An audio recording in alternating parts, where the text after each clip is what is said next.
بين منعرجات الهضاب الوسطى، حيث تلتقي زرقة السماء بخضرة المروج الشاسعة، تتربع مدينة الروماني كجوهرة في قلب إقليم الخميسات. ليست مجرد نقطة عبور، بل هي عاصمة قبائل زعير الضاربة في عمق التاريخ المغربي، والتي تحاول اليوم رسم مسار جديد يوازن بين هويتها الفلاحية وتطلعاتها التنموية. عمق التاريخ نخوة الفروسية. لا يمكن الحديث عن الرومان دون استحضار النخوة الزعيرية. هنا لا يزال صهيل الخيول في مواسم تبوريدا يحكي قصص الشجاعة والارتباط بالأرض.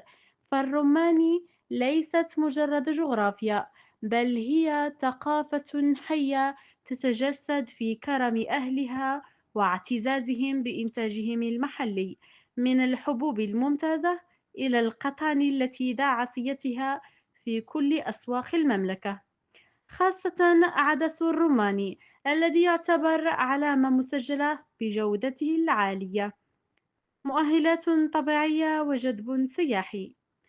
تتميز المنطقة بمناخ يمنحها جاذبية خاصة، خصوصا مع وجود الغابات المحيطة التي توفر متنفسا بيئيا نادرا لهواة الطبيعة والقنص. كما أن الانتعاش التي تشهدها منطقة البراشوا المجاورة في مجال الزراعة المستدامة بدأت تلقي بظلالها الإيجابية على الدائرة ككل، مما يفتح الباب أمام السياحة القروية الحقيقية التي تربط الزائر بالأرض والمنتوج الطبيعي الأصيل.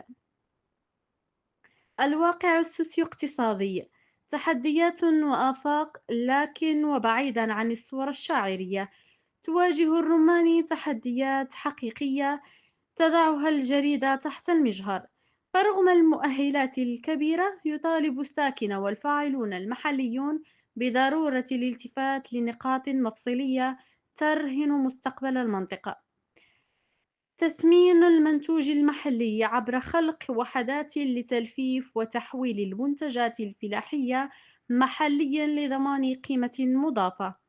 البنية التحتية، تجويد الخدمات الصحية وتعزيز الشبكة الطرقية التي تربط المدينة بالمراكز الحضرية الكبرى. دعم الشباب، تشجيع التعاونيات والمنعشين الشباب للحد من الهجرة وتحفيز الاستقرار الاقتصادي. إن المتأمل في مسار المدينة يدرك أنها تمتلك المقومات لتصبح قطبًا للسياحة الإيكولوجية بامتياز.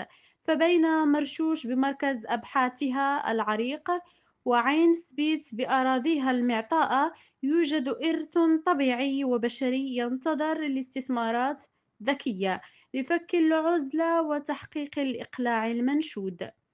إن المدينة اليوم تقف في مفترق الطرق، فبين موروث ثقافي وفلاحي غني وبين إكراهات التنمية.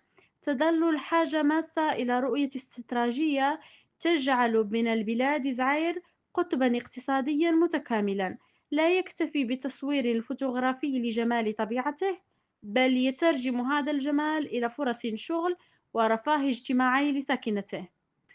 تبقى الروماني مدينة تفتح ذراعيها لكل زائر يبحث عن الأصالة،